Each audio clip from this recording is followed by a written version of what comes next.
Thank you, Father. In Jesus' the most powerful name, we pray. Amen. We give God praise this morning for how He's helping us to may gladly have your seat in God's presence. We thank you for His mercy that we enjoy and we are still enjoying. That mercy will not cease over our life in the name of Jesus. We continue in our study this month about fear, dealing with your fears, how to deal with fears. And this morning we'll be looking at a lot of things, kinds of fears and areas of fears, and we continue even in this. And I pray that the Lord will deliver us from every of our fears in the name of Jesus. I told us last week that there are 365 fear nots in the Bible. That means God knew that almost on a daily basis of your life, there is something that we want to make you to be afraid. So He had made provision for that. So He said on a daily basis, fear not. The fact is, there are so many things to be afraid of. Okay, one of the problems of life, even in the life of Christian, is fear. Fear is a general problem that affects almost everyone. Almost every living being is afraid of something.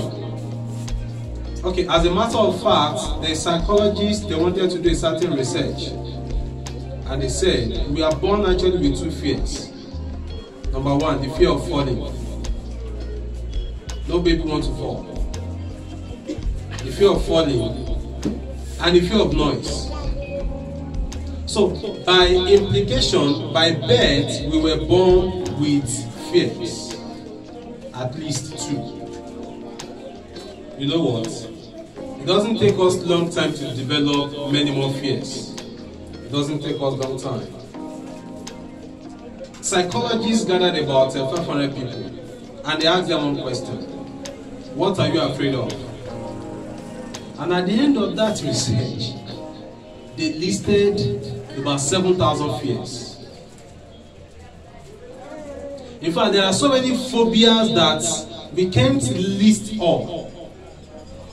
We have phobias, as in so many of them.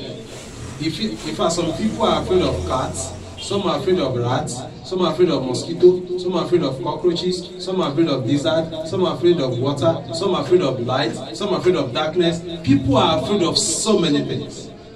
From minor fears to major fears. We have so many numbers of fears. But the good news is this. Jesus came to deliver you from all of your fears. In fact, Jesus had made provision to cater for every of your fears, no matter what that fear may be. Either big or small, either large, great, or whatever. Whatever that fear is, Jesus had made provision for it. And the good news is you can overcome your fears. May the Lord deliver you from all of your fears in Jesus' name. So this morning, let's look at two kinds of fears. We said there are so many fears, more than 7,000 and the likes. So if you want to start listing them, that means the list will be endless.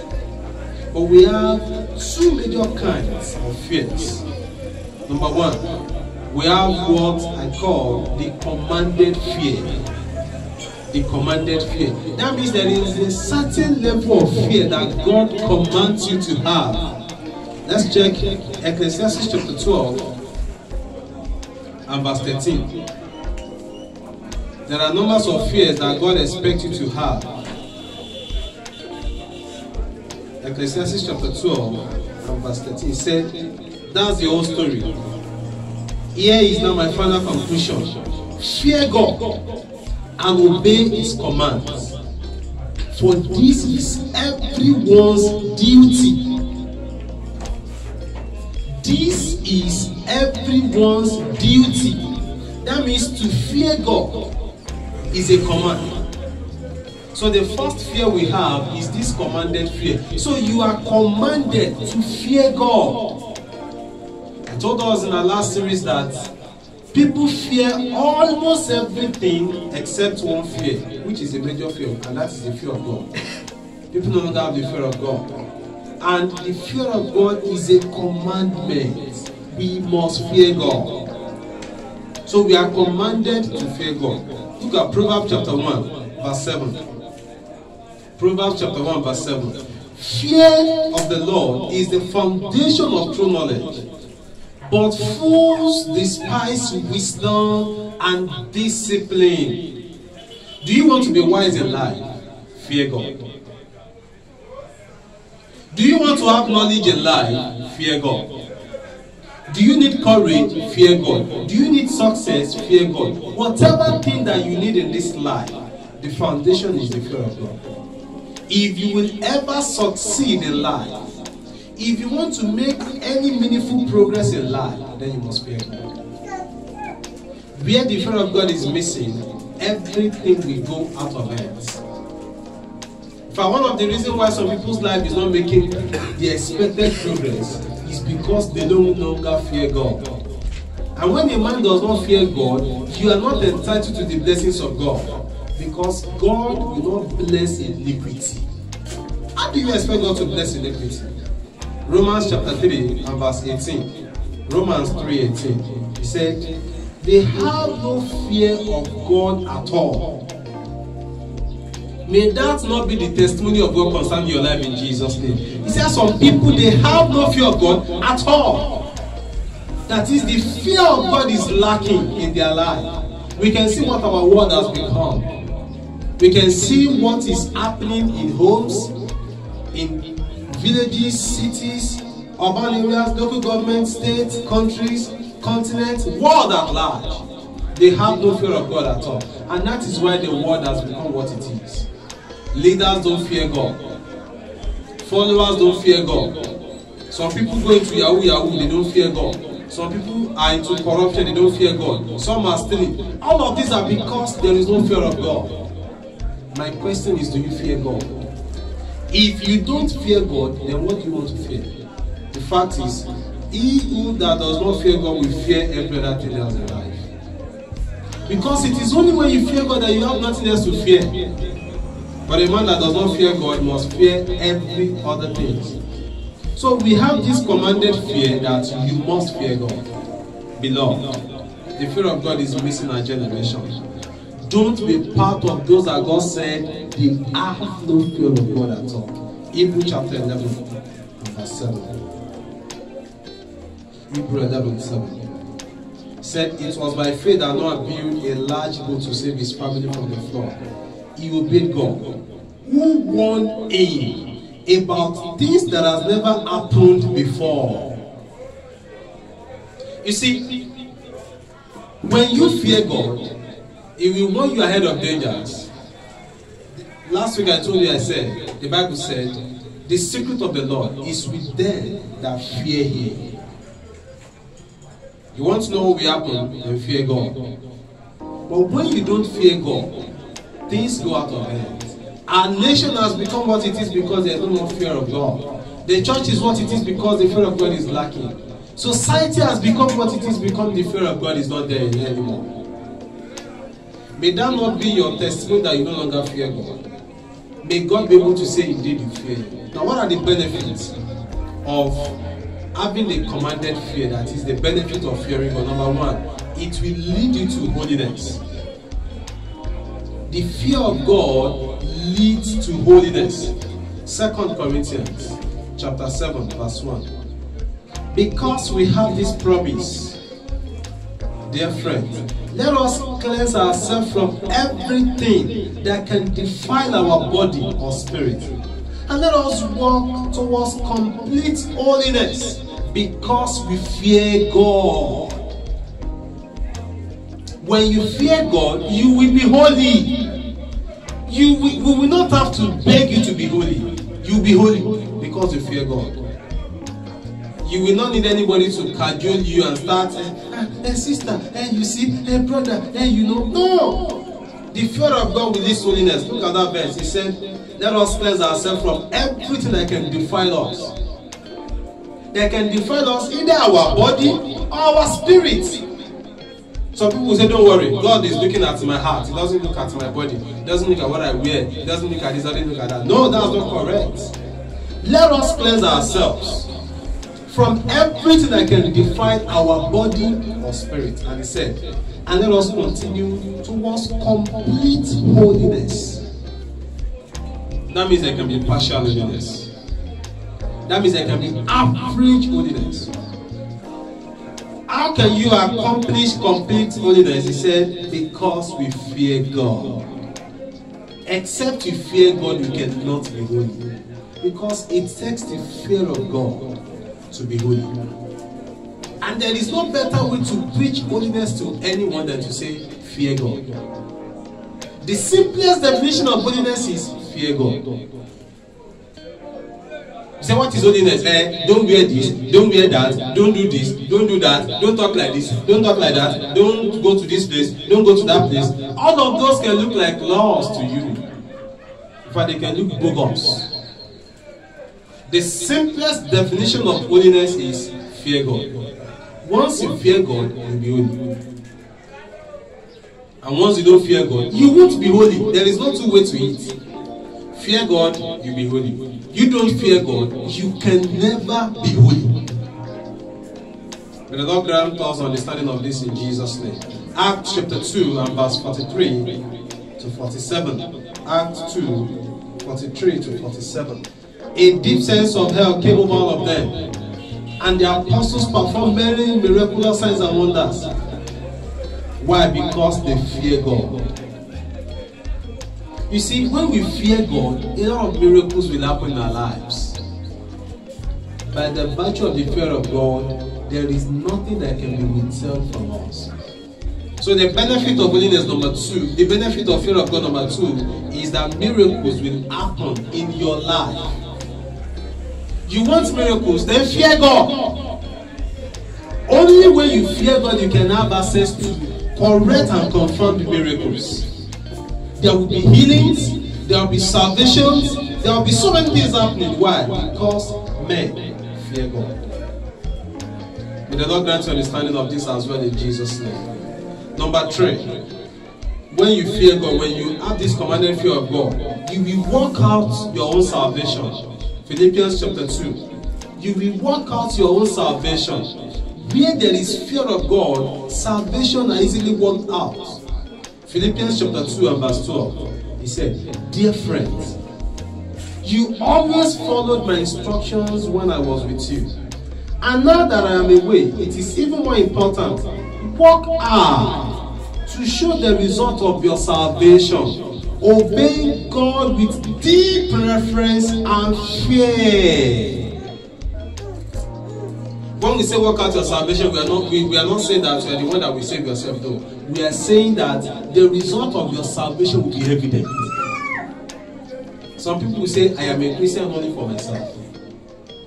You see, it is an irresponsible Christian that said his own Christian is only known between him and God.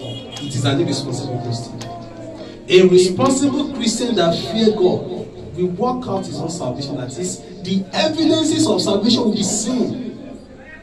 It will be so clear and glaring that no, this one is genuinely born again. You know, it is these days that we don't know the difference between those that are born again and those that are not. Why? Because the fear of God is missing, is absent. When you fear God, it will be so glaring to all that no, this one is born again. We will not have to be asking, we don't even know, is he born again? Is she a Christian? All of this happens because you don't fear God. You will not have a dual identity when you fear God. Some people will say, my spiritual life, my carnal life, my work life, my career life. What nonsense. You only have one life. When you fear God, everything about your life will align. And men will see you and say, yes, this is a child of God. Of course, those that were called Christians first, it was not because they carried the biggest Bible then. No, there was even none then. They were not carrying parchment because they don't even have access to it. But men looked at their life and they said, wow, these ones look like Christ. These are Christ's life. What is the fear of God? The fear of God is so clear, it's so glaring. It's not something we hide. The commanded fear, once you have it, it will be glaring to all. Wherever you are lacking in this, may the Lord help you to work on it in Jesus' name. Fortunately, you are the one that will work it out. He said, and now that I'm away, it is even more important. Work hard. Work it out. You are the one that will work out your own salvation with fear and trembling. Jesus has done his own part. You also do your part. Let it be clear. Let me be able to say, indeed, Jesus has walked over your life. We are in the days, we are in the generation whereby we don't know those that are saved from those that are not. Why? Because men no longer work out their own salvation. Let it be clear to unbelievers that no, God has worked upon your life. Can somebody look at you and say, I thank God for your life. God has really worked on you. Or people are saying, that sister, God needs to work on her. That brother, in fact, God still has a lot of work to do. If that is people's testimony about you, that means you don't fear God. When you fear God, men can testify that really God has worked upon you. They said it was evident that they have been with the Lord. They have been with. They will not have to be doubting because it will be clear. When you fear God, you work it out. May the Lord give you understanding of this as well in Jesus' name. What is the number 4th benefit of having a commanded fear of God? Is you'll be able to do the work of evangelism. 2 Corinthians chapter 5 verse 11. You will be able to do the work of evangelism. You can't do the work of evangelism if you don't fear God. Because you will not have the life to show for it. You will not have the life to preach. Because your life will go far beyond your message. Your message can last 5, 10, 15, 20, 45, 1 hour. That's all. Your life will preach the rest. You don't know the reason why so many people are afraid when it comes to evangelism. Because they know that if they say we should go out for evangelism, the same brother or the same sister that we fought yesterday will see me. So I don't want to go. When you come for prayer meeting, you see people, plenty. When you come for Bible study, the number reduced. When you come for evangelism, you don't see people. Why? They are afraid of showing their life out there. If you have worked out your salvation and the evidences of salvation are clear in your life, it won't be difficult for you to do the work of evangelism. 2 Corinthians chapter 5 verse 11. 2 Corinthians 5 verse 11. He said, because we understand our fearful responsibility to the Lord, we work hard to persuade others. God knows we are sincere, and I hope you know this too. It is our fearful responsibility to do evangelism. So if you fear God, then you will do evangelism. It is highest level of disobedience when you don't evangelize. It's a clear sign that you don't fear God. Jesus said, go ye into all the world and preach. And you are not preaching. What justification do you have for that? It's a clear sign that you don't fear God. Because when you fear Him, you will evangelize. He said, because this is our fearful responsibility, what do? We work hard to persuade others. We work hard. It's a hard work. You must do it if you fear God. In fact, a very hard work. And it must be done. Why? Because we fear God. May the Lord grant you grace and the life to evangelize in Jesus' name. Now we have the second kind of fear, and that is the forbidden fear. The second kind of fear is a forbidden fear. It's a kind of fear that you must not have. It's a kind of fear that devil wants you to have, but you must not permit. Look at Psalm 91, verse 5. It is called a forbidden fear because it is not a fear that you should have. Devil wants you to have, but you must not allow. He said, do not be afraid of the terrors of the night, nor the arrow that flies in the day. Terror. Another word or definition for forbidden fear is dread, alarm, terror, fright, threat. Things that make you to be perplexed, apprehension. distrust, etc. You see, devil wants to give you those things so that it makes you to lose your focus on God. He wants to make you to be fearful. But you shouldn't allow that. You shouldn't permit it. Devil only wants to bring those things to make it look to you as if, does God still exist? Devil wants to bring those fears to make it look as if, does God still cares? But God still cares. So he doesn't want you to have those fears in your life. You must not allow or permit the forbidden fears in your life. Because when you allow it, they will make you to become chicken in the hand of the devil. And it starts like thoughts, like play, like joke. Before you know it, they get hold of your life. Luke chapter 12 and verse 32. Forbidden fears. You must not allow it. Luke chapter 12 and verse 32.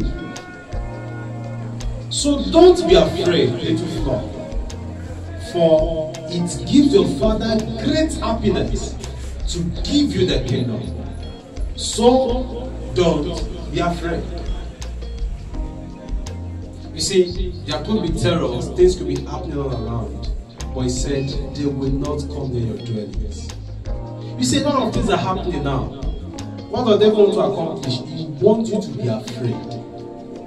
He wants you to have fears. He wants you to be fidgeting. He wants you to be. But God said, no, you shouldn't allow that. And what can you do? You should live your life in love. 1 John chapter 3 verse 19. Live your life in love.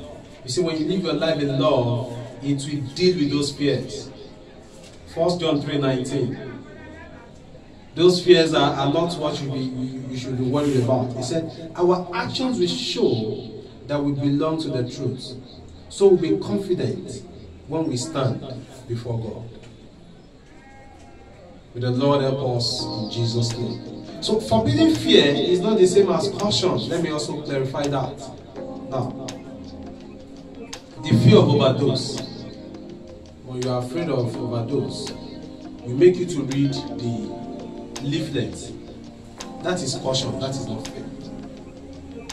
The fear that motor can knock me down on the road, we make you to look sideways before you cross. That is different from terror. That's what we call caution. So don't let the devil turn caution to dread. We have some people that they are so afraid of cars that because they are afraid that cars could knock them down, they are so much afraid that they said they will never enter a car again in their life. So they will prefer to trek. In fact, some people will move to the village when they will not see cars. When you are not careful, caution can become dread. So you must be careful of the thin line between caution and dread. Some people were so cautious that they become fearful. You must be careful that the devil doesn't turn caution to become terror for you. You need to understand that. So, having understand the kind of fear we have, let's start looking at areas of fears. Areas of fears. There are so many of them. We start today, we'll continue it next week. Areas of fears. Number one, people fear failure. People fear failure. Why is this on the list? It's because this is the major fear in the life of many. In fact, it has crippled men from acting, from taking steps of actions. A child refuses to walk because he doesn't want to fall.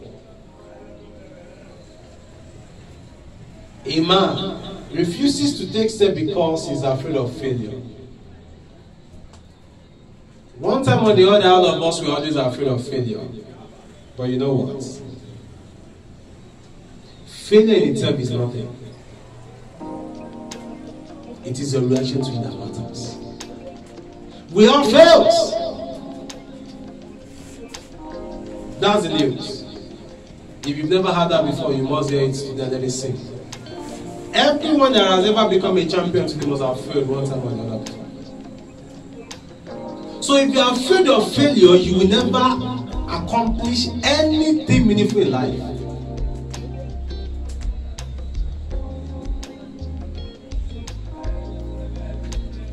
Let's read Matthew 25 verses 25. Matthew 25. Fear of failure. Fear of failure. It has crumbled action out of many. Matthew 25. Look at this. He said, I was afraid I will lose your money. So, what did I do? I hid it in the head. I was afraid that if I should invest, I am going to lose. And because of that, I hid it.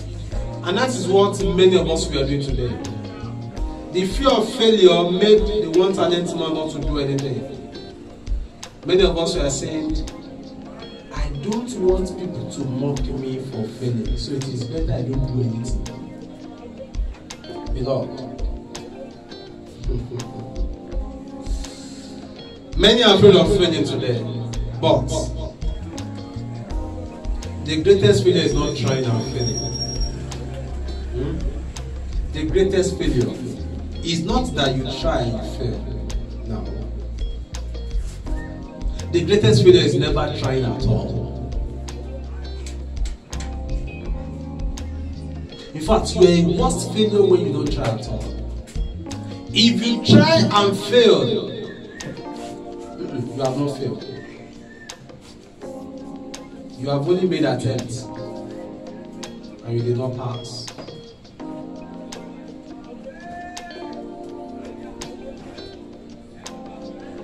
Why do you think they usually write on the exams and said attempt 3 or 4 questions? Because they want you to realize that it is for you to attempt. See, it is better, it is said that he did this, he did this, he did this, he did this, he did this, and failed. Now they said he lived and did nothing. In fact, you will be rewarded and awarded for making attempts than doing nothing. I don't know where fear of failure has crumbled actions in your life. Now, this man was given a talent. He said, I was afraid I will lose your money. Is it not better you appear before the master and said, sir, I invested. I tried all I could, but it doesn't yield anything. Do with me what you want. This is the lesson. The master would have teach you better ways of not doing it. He said, okay, we can give you a second chance. Who will give someone that has not made an attempt another chance? You have not tried anything. So there is no room for another chance for you. But if you have tried and failed, you can say, okay, now this is it. That you do something that doesn't work doesn't mean you have failed. You have only learned another way of not doing it. You do it this way and it failed. That is not failure. It only means that is not the way to do it. So you have learned another thing. Failure in itself is not failure. Rather, it's a way of teaching us better ways of doing things. So it is high time you begin to see failure from another perspective. As a matter of fact, you are better off trying than doing nothing. And that's why I used to tell people that I don't believe there is unemployment. No, I don't. And I will not believe it tomorrow. Tell me my desired job is not available. I'll say, okay, fine. But that there is unemployment, that's a lie. There are more than 1,001 things that you can do. It is better you do and it doesn't work and you say, oh, I've tried that one, it doesn't work. Yes, you know you are trying. Then, so what are you doing now? I'm still trusting God. I'm still trusting God. Really? No, that's an act of irresponsibility. This man also would say he was still trusting God. You say, I'm still trusting God for actions. I'm still trusting God for insight. I am trusting God for the best way to approach it. There is no best way or better way to approach it than the one you know now. This is the truth. As you make progress, you will learn better. Now, today we have what we call Paul missionary journey. Paul did not strategize any journey for himself. He was just moving, and as he was moving, God was adding flesh to the skeleton. God was adding flesh to the skeleton. God was adding flesh to the skeleton. Then today, it has become Paul missionary journey principle. When he was doing it, it was not a principle. He was just doing it. Lot of things that we call principles today was somebody's trial and error. Then when it became a result, we are celebrating them. Said, yes, the guy achieved. Rick Warren, the author of Purpose-Driven Church, he said, what I wrote in this book are only the things that worked. He said, if I am to write what did not work that we have tried, it will be bigger than this. We have tried so many things that did not work. See, there is nothing like one key to success. It does not exist. You are reading and you are searching for one key step to take that we break the whatever. It's a lie. It does not exist. There is nothing like overnight success. Some people overnight success took them 20 years. Some took them 30 years. What you call overnight success? So it is better you are not afraid of failure. In fact, failure is not what you should be afraid of. You shouldn't. Because you'll be a better person. If you try something that doesn't work, you have others to tell that, see, don't do this in this way because I've tried it doesn't work. So failure is not what you should be afraid of. And that's the reason why we are learning this. Some people are afraid failure in their career, in their school, in leadership. Some people doesn't want to take leadership position because of failure. By the grace of God, I'm what I am in leadership today because I've failed in leadership before. So I've learned one or two things. See, if you don't take leadership position, you will never be a leader. And if you are afraid of failing, you will never lead. That's why they said, quitters never win and winners never quit. You keep trying. You keep eating. It wasn't. Now let me ask you a question that you will answer yourself. Is it the first knock or the 100th knock that broke the iceberg? I don't know. What I know is every knock on the iceberg was important. Either the first one will break the iceberg or the number 100 knock will break the iceberg. I don't know. All I know is every knock is important. So don't be afraid of failure. In your career, don't be afraid of failure. Keep pushing, keep moving. Oh, maybe this thing will crash. Oh, maybe this. Oh, maybe that. Oh no, you don't need those fears.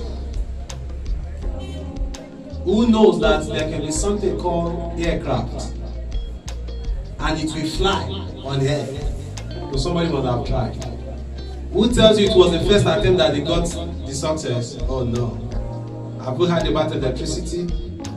Anything you have ever heard of today, somebody that tried it first failed. After further attempt, they succeeded. And that's why we always have improved version. Updated version, upgraded version. You remember when computer was just discovered, it was bigger than you should understand. Now you have SD card, very, very small. Oh, the memory card there was bigger than my Bible. Now you have SD card, 120 gig, so small. If they did not start from what it was then, they can't arrive where they were now. It's painful that many of us will look at the success people have accomplished. You don't look at where they are coming from. You only saw SD card looking small today. Some 20-30 years ago, it was bigger than what you can carry. Stop being afraid of failure. Make the move. As time goes on, you will get better. Number 2, what people are afraid of? People fear the unknown future.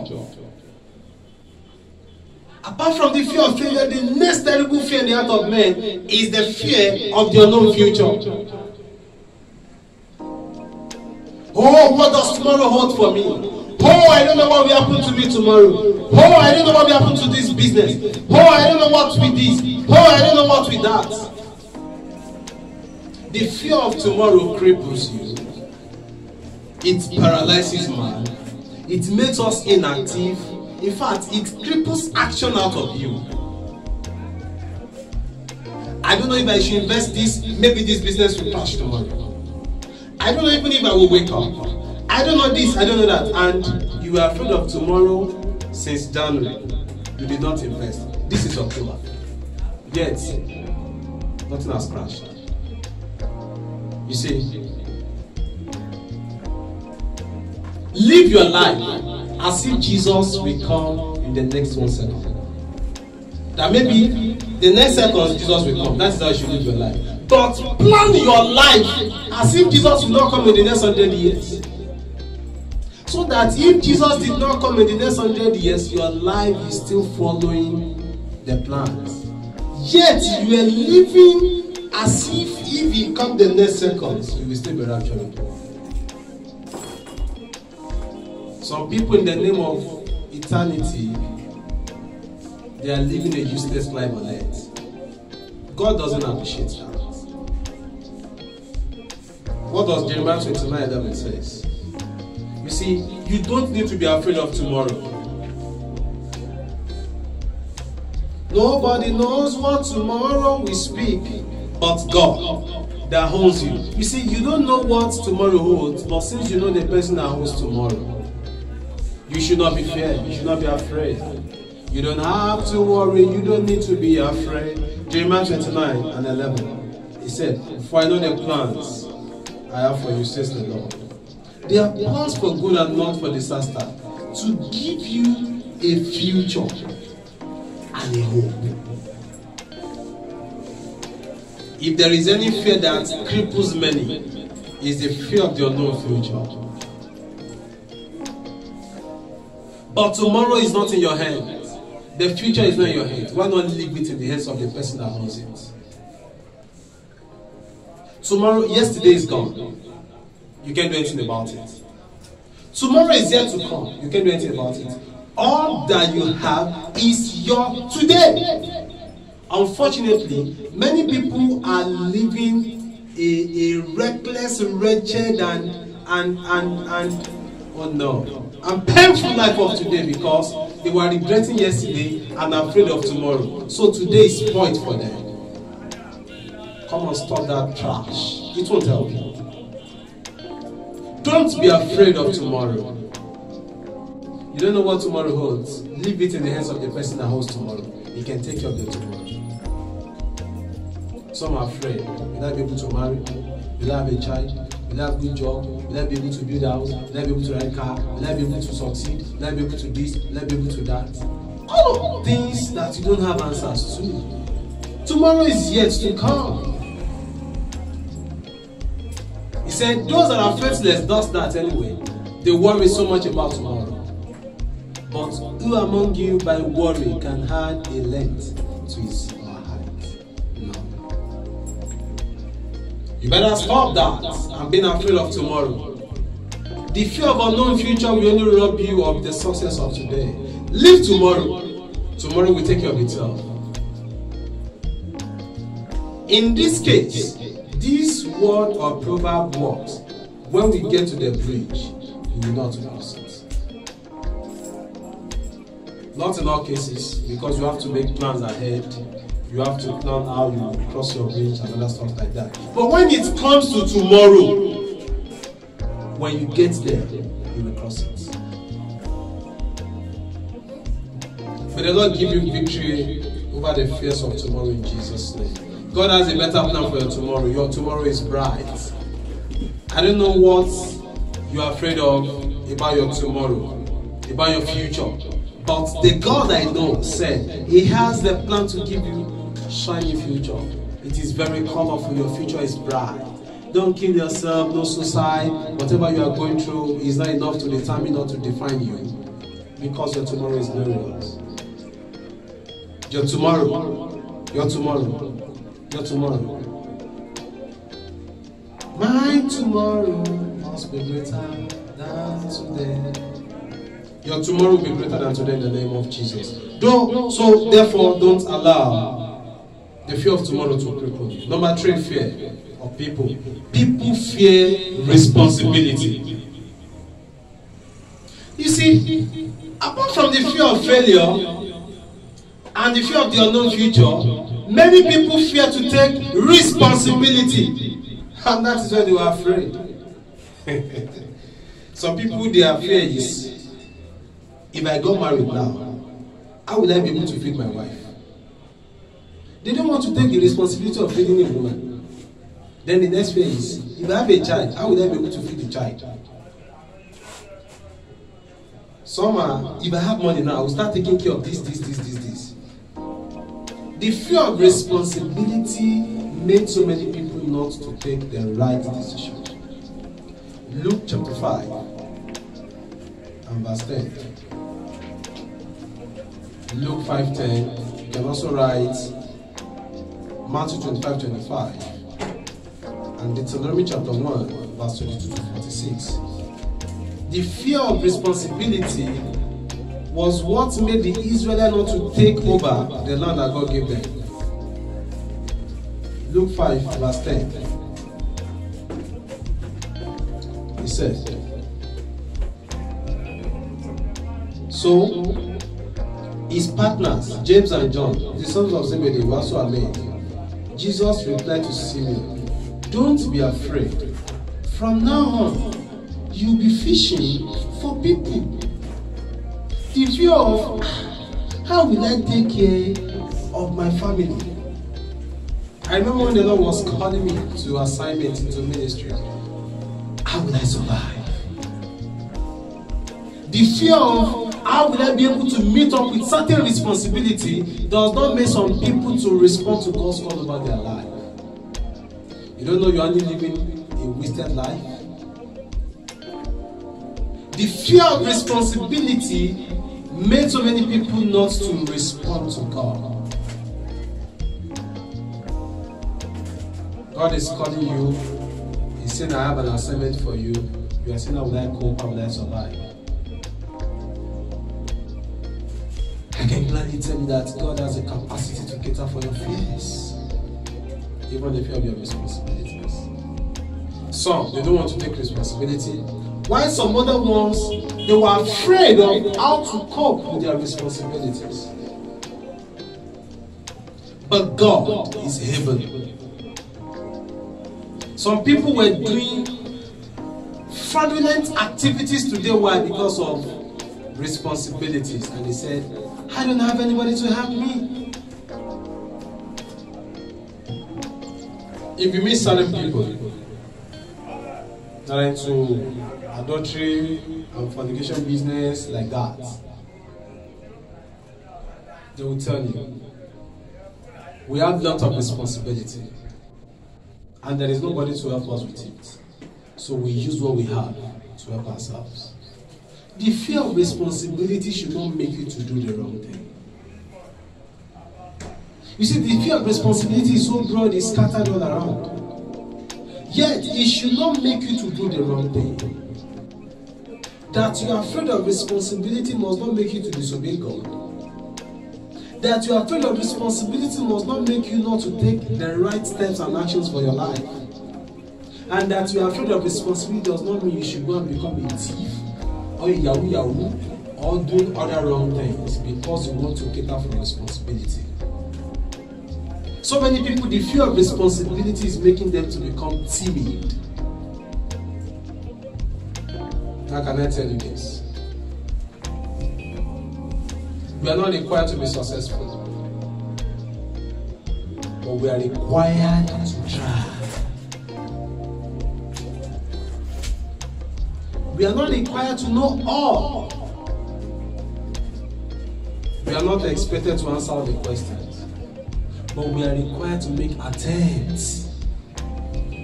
Oh God, this assignment you are giving me is too big for me, and I'm not able to do it. Because of that, you run away, just like Prophet Jonah. No! Running away from responsibility will not solve it. You are not expected to answer the questions, but make attempts.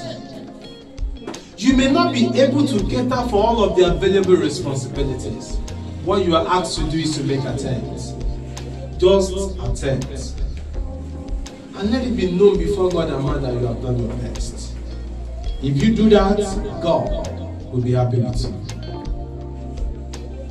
May the Lord give you fear over the fear of responsibilities in Jesus' name. Number 4, and probably where I'll be stopping today. People fear truths. Another fear in the life of many is the fear of truth. Just like what I'm saying this morning, so many people will be like, this one is too hard. John chapter 8, verse 32. John 8:32. People fear truths. I hope you also doesn't fear truth. And you will know the truth, and the truth will set you free. James chapter 1, verse 18. And you will know the truth, and the truth will surely and definitely make you free. James 1:18. He said, He chose to give birth to us by giving us His true word, and we out of all creation became His prized possession. You see, it is the truth you know and you are exposed to that will set you free. When you are running away from the truth, you will never be a better person in life. Truth demands that you admit that you are wrong and demands that you are ready to make changes. It is very, very tragic when men are afraid of the light. Many of us, we are afraid of truth. You don't like people that speak the truth to you. You avoid them. People that tell you the truth about you, you dodge them. Such people cannot amount to meaningful things in life. When you are afraid of the truth, then you are doomed for failure. A major truth that you must come to agree with is without Jesus, you are going nowhere. Jesus is life. He gives you life. He lives for you. He died for you. And He also resurrected for you. So that you also can come to meet Him is a life truth that you must come to agree with. Without that truth, you don't have the hope of eternity. And other truth about your life you must come to embrace. When you are afraid of truth, then you will love lies. And people that love lies, they love death. It is only people that love truth that love life. Beloved, except you embrace truth, you can't go find life. Except you love truth, you can't make meaningful progress in life. And what is the truth? Jesus is the truth. You must embrace Jesus. You must embrace everything called truth, because that is what will give you freedom in life. You must embrace Jesus in His totality. I don't know if you are here this morning and you want to say, Jesus, I want to embrace the truth in totality. I want to say, Jesus, I've discovered that I can't go for except I embrace you, the truth in totality.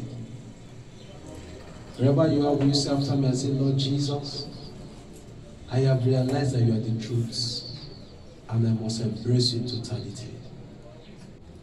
I come to you this morning. Please help me. I have discovered that I need you to deal with my fears.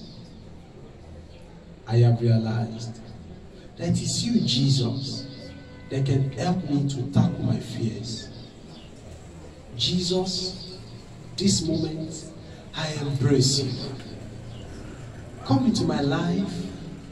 Help me to deal with my fears. Help me to deal with my fears. Help me to overcome my fears. As from today, help me to live a life of victory over fears. Help me to overcome all areas of my fears. Thank you for helping me. As from today, I live a victorious life and I embrace Jesus in totality. Thank you for helping me. In Jesus' name I pray. Amen. Let me pray for you. Father, we thank you. We give you praise for bringing us to your presence. Thank you for these ones that are ready to embrace you, the truth. Because it is only through the truth that we can confront all our fears. Many of us, we're only deceiving our fears. We're only deceiving ourselves. We're only deceiving ourselves in our fears. But as we embrace the truth, we'll be able to confront our fears.